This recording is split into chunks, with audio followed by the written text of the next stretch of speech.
ہمارے جو اگلے گیسٹ ہیں عرفان میمن صاحب جو کہ بلڈرز اینڈ ڈیولپرز ہیں، اس کے ساتھ APML انفارمیشن سیکریٹری ہیں کراچی کے۔ السلام علیکم صاحب۔ وعلیکم السلام۔ کیا حال ہے آپ کے؟ بالکل میں ٹھیک ٹھاک ہے؟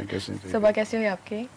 بس صبح آج آپ کی وجہ سے تھوڑی جلدی ہو گئی۔ ہاں مجھے بھی ایسا ہی لگ رہا ہے کہ آپ بہت جلدی اٹھ گئے اور آپ پہ جبرن آپ کو بلائے گئے۔ بالکل ہمارے لیے تھوڑا مشکل ہو جاتا ہے کیونکہ پھر ایکچولی جو میری ایکسرسائز ہے وہ یہی ہے کہ میں تھوڑا سا سیکنڈ ہاف کے اندر جو ہے ورکنگ اپنی شروع کرتا ہوں اور پھر وہ رات لیٹ تک جاتی ہے، تو پھر اس کی وجہ سے پھر ہمیں جو صبح تھوڑا سا ہے گیپ مل جاتا ہے، تو پھر کمپرومائز کر لیتے ہیں صبح۔ اچھا، ایسا ہی بتائیے گا کہ بلڈر اینڈ ڈیولپرز بھی اس طرف بھی ہیں آپ اور ساتھ ساتھ APML میں بھی ہیں، تو کس دونوں طرف آنے کا خیال کیسے آیا؟ ملک کے حالات نے ہمیں مجبور کیا کہ اب ہمیں بھی اپنا رول ادا کرنا چاہیے as a builders and developers اور ایز اے بزنس، تو ڈیفینیٹلی ہمیں دیکھنا ہی پڑتا ہے۔ صحیح۔ سیاست تو ایک سیکنڈ آپشن ہوتا ہے ہمارے پاس۔ اس طرف آپ کا رجحان جو تھا بچپن سے ہی تھا سیاست کی طرف، یا آپ نے حالات دیکھ کر اس طرف قدم رکھا؟ نہیں، میں سمجھتا ہوں کہ اس وقت پاکستان کے اندر اب ضرورت ہو گئی ہے کہ اب ہمیں اپنا رول ادا کرنا پڑے گا۔ ہر انسان کو جو وہ کر سکتا ہے اس ملک کے لیے ہمیں کرنا پڑے گا، جیسے کہ ملک کے حالات آپ کے سامنے ہیں۔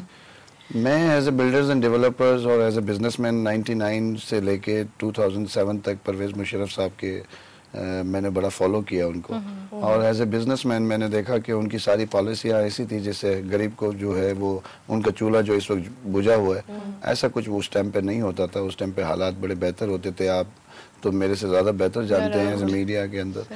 تو اس وقت حالات جب 99 کے اندر مشرف صاحب نے جب گورنمنٹ سنبھالی تھی، تو اس وقت پاکستان کی اکانومی کا پوزیشن کیا تھی وہ آپ میرے سے زیادہ بہتر جانتے ہیں۔ 35 بلین پہ انہوں نے اس گورنمنٹ کو لیا تھا، اور پہلی گورنمنٹ ہے جو واپسی میں جب وہ گئے ہیں تو 175 بلین پہ انہوں نے جو ہے گورنمنٹ کو واپس دیا ہے۔ مگر افسوس کی بات یہ ہے کہ نہ ان کو وہ آگے بڑھا سکے، بلکہ جو ان کے کیے ہوئے اچھے کام تھے ان کو سب کو جو ہے انہوں نے بہت پیچھے لے گیا۔ سر مجھے ایک بات بتائیے کہ جب ہمارے ملک میں کوئی ایسی بات ہوتی ہے کہ کسی کا انتقال ہو گیا یا کوئی شہید ہو گیا یا کسی کو مار دیا گیا یا کوئی مر گیا، تو اس شخص، اس ایک فرد واحد کے لیے پورے کراچی کو کیوں بین کر دیا جاتا ہے؟ بھائی دیکھیں نا، یہی تو بات ہے نا کہ اس وقت پاکستان کے اندر، اسپیشلی میں تو کراچی کی بات کروں گا، پنجاب میں پاکستان میں اسلام آباد ایریا میں یہ پنجاب وغیرہ میں یہ چیزیں نہیں ہیں، یہ اسپیشلی صرف کراچی میں دیکھی جاتی ہیں کہ کراچی میں آپ نے دیکھا ہوگا کہ اس وقت عجیب سی سچویشنز کریٹ کر دی ہیں۔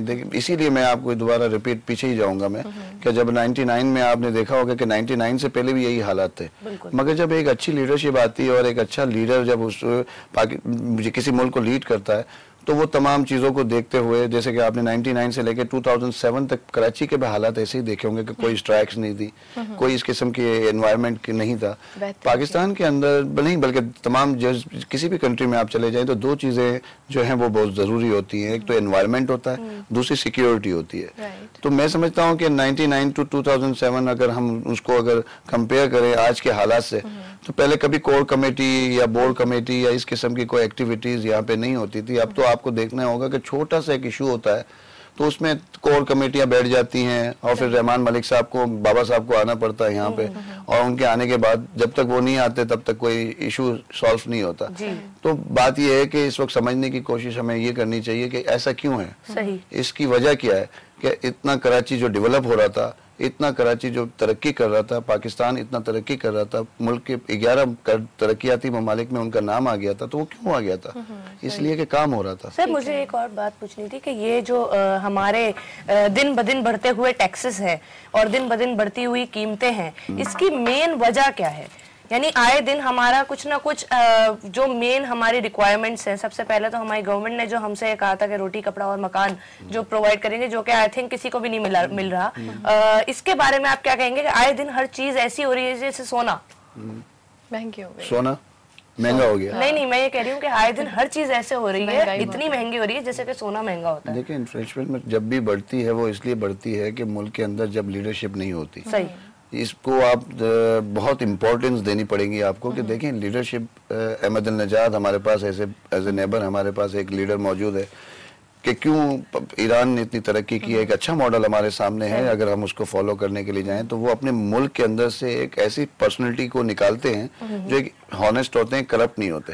جب کرپشن اوپر سے نہیں ہوگی تو وہ کرپشن نیچے تک نہیں جائے گی. جب آپ کا یہ ادارہ چل رہا ہے, آپ کے ادارے کے مالکان اگر خدا نہ خواستہ اگر کوئی ایسی ایکٹیویٹی میں ہوں گے تو پھر نیچے گراؤنڈ تک ہو جائے گی چیزیں. جب اوپر سے لیول آپ کا کرپٹ نہیں ہوگا تو وہ نیچے بھی آپ کی پوزیشن بہتر رہے گی. تو پاکستان کے اندر انفارچونیٹلی ایسا ہوتا ہے کہ سو کولڈ جمہوری حکومت, جو کہ اپنے آپ کو جمہوری حکومت کہتی ہیں, ان کے حال تو آپ دیکھ ہی رہی ہیں. بلکہ آپ نے خود یہ بات ریپیٹ کی کہ روٹی کپڑا مکان کا جو نعرہ لگایا, جو کہ آپ نے نہ روٹی پہلے لے لی پھر کپڑا لے لیا, اور اب آپ کو پتا ہے کہ اس وقت حالات کیا ہیں کہ اندرون سندھ کے اندر آج بھی وہ سیلاب زدگان جو بیچارے آج تک پریشان ہیں, ان کے پاس کھانے کے لیے نہ پینے کے لیے. اور ہمارے صدر پاکستان جو ہیں وہ انڈیا میں جا کے اور $10 لاکھ جو ہے وہاں پہ گرانٹ کر کے آ جاتے ہیں, جبکہ ان کو یہ سوچنا چاہیے کہ پاکستان میں اس وقت اس پیسے کی بڑی ضرورت ہے. اس وقت سب سے پہلے تو ہمارا ملک ہے نا, سب سے پہلے پاکستان. یہ نعرہ آل پاکستان مسلم لیگ کا بھی ہے, اور اسی لیے ہم نے مشرف صاحب کو ساتھ نہیں دیا. ہم نے ان کی پالیسیز کو اور ان کے پریویس ایکسپیرینس کو. مشرف صاحب کی ایسی کون سی پالیسیز تھیں جنہوں نے آگے ہمارے اس ملک میں ان چیزوں کو اچیو کیا؟ یعنی آپ کیا سمجھتے ہیں کہ وہ کون سی ایسی باتیں ہیں جن کو وہ بہت اپر لیول تک لے کر گئے, اور اس کے بعد جب وقت چینج ہوا تو وہ ایک دم گراؤنڈ پر آ گئیں؟ ایسی کیا اچیومنٹس تھی ان کی؟ اچیومنٹ تو میں نے آپ کو تھوڑی سی پہلے ہی بتایا تھا کہ 35 بلین پہ ایک چھوٹی سی اکونومی تھی ہماری, جو ایک پاکستان ایک بالکل پاکستان ایک فیل ملک ہو چکا تھا, اور پاکستان کے اندر اس وقت فورن انویسٹر نہیں آ رہے تھے.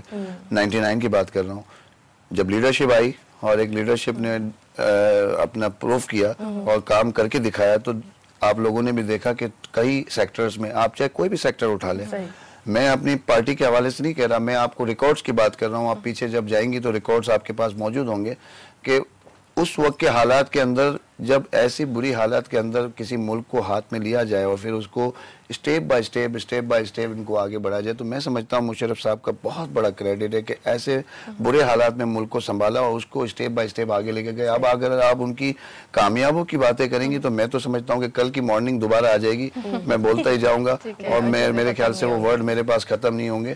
اگر آپ پنجاب سیکٹر میں اٹھا لیں, پنجاب سیکٹر میں آپ نے دیکھا ہوگا کہ چودھری برادران جو آج اتنا اچھل رہے ہیں, آج ان کی کارکردگی کو اگر آپ دیکھا جائے تو یہ کارکردگی بھی انہی کی وجہ سے تھی. آپ اگر بلوچستان میں دیکھیں تو سب سے زیادہ اس وقت بجٹ انہوں نے لگایا تو بلوچستان کے اندر لگایا. بلوچستان کو آپ نے اصل میں بلوچستان کے بارے میں وہ پرویز مشرف صاحب اکثر جنرل صاحب یہ بات کرتے ہیں کہ بلوچستان کے بارے میں وہی لوگ بات کرتے ہیں جن کو پتہ ہی نہیں ہے, بلوچستان کے ڈائمنشن کا پتہ ہی نہیں ہے. بلوچستان کیا تھا 99 میں؟ یہاں سے جانے تک کے راستے موجود نہیں تھے. سب سے پہلے انہوں نے آپ کو کوسٹل ہائی وے دیا. جیسے کبھی بھی کسی ملک کے اندر آپ جاتے ہیں تو ان کے آپ کو اندازہ کہاں سے لگتا ہے؟ جب آپ ایئرپورٹ پہ جب نکلتے ہیں باہر تو سب سے پہلے آپ وہاں کی مواصلاتی معاملات دیکھتے ہیں کہ روڈز کا کیا نظام ہے, وہاں کی ٹریفک کا کیا نظام ہے, وہاں پہ سیکیورٹی کا کیا نظام ہے. تو میرے کہنے کا مقصد یہ ہے کہ وہاں پہ آپ سب سے پہلے انفراسٹرکچر دیتے ہیں. انفراسٹرکچر کے اندر کوسٹل ہائی وے انہوں نے دیا. کوسٹل ہائی وے کے بعد ایران تک آپ کا جو ہے وہ روڈ کوسٹل ہائی وے آپ کا چلا گیا.